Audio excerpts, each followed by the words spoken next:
Hey everyone. All right, so today's discussion, document control forms.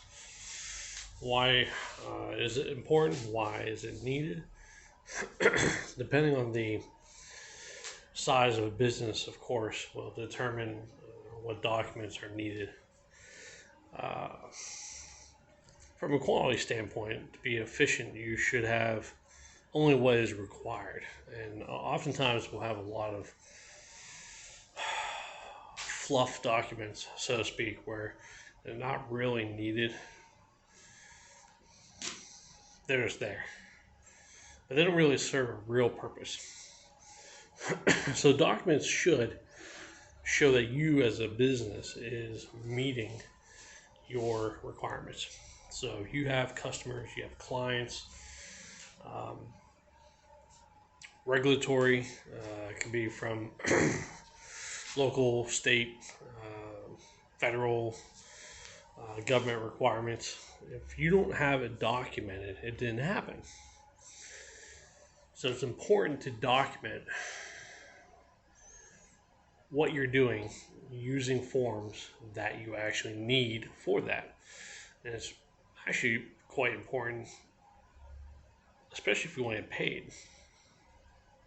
So, from a financial standpoint, if your customer, your client wants to see through documentation that you're doing what you should be before they pay you, again, that's pretty important. You want to make sure that you are documenting through the life of whatever you're doing, capturing the quality aspects, making sure that through the quality control checks that whatever you're doing is being checked throughout the life of that service or manufacturing and whatever it may be.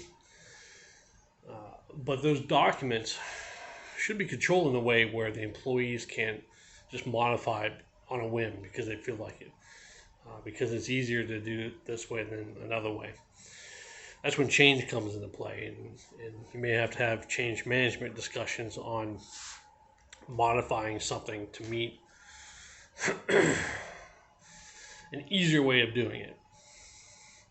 But it needs to be controlled so that folks just can't do whatever they want. And it happens all the time. I see it all the time.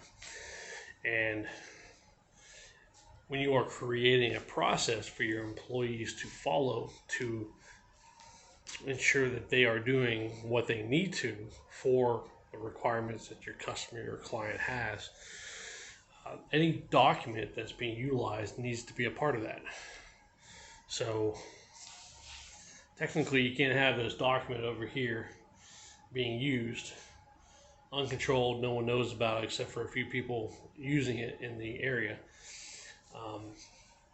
That's a no-go. That needs to be part of the process so anyone and everyone knows about it and knows how to use it the right way. All right, so it can't be some secret squirrel thing. People need to know about it and need to know how to use it if it's needed, and a part of what you are doing as a company for the success of your customer and or client. And I see it all the time where folks are like, well, I just use that to help me out. It's just my thing. It's on my desktop.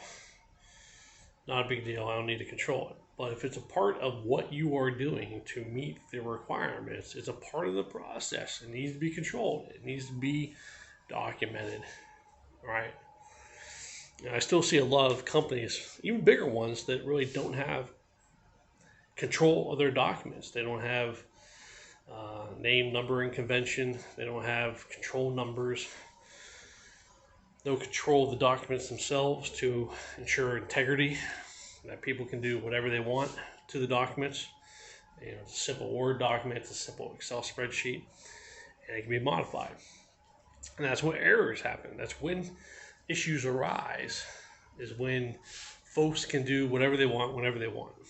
All right, so from a quality standpoint, especially if you're interested in having a total quality management system that is in line with international standards, controlling your documents is a big if not the biggest piece of it. Having that system in place is one of the first things that a third-party ISO auditor will look for.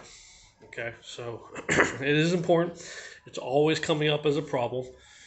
It's usually that low-hanging fruit, so to speak, where folks can find the easiest issues is through documentation. So just wanted to bring that up because it continues to be an issue across the board. Many companies have that problem, and many employees just don't really understand all the fuss. Why is it needed? Why is it important? Why do I need to control this stuff, right?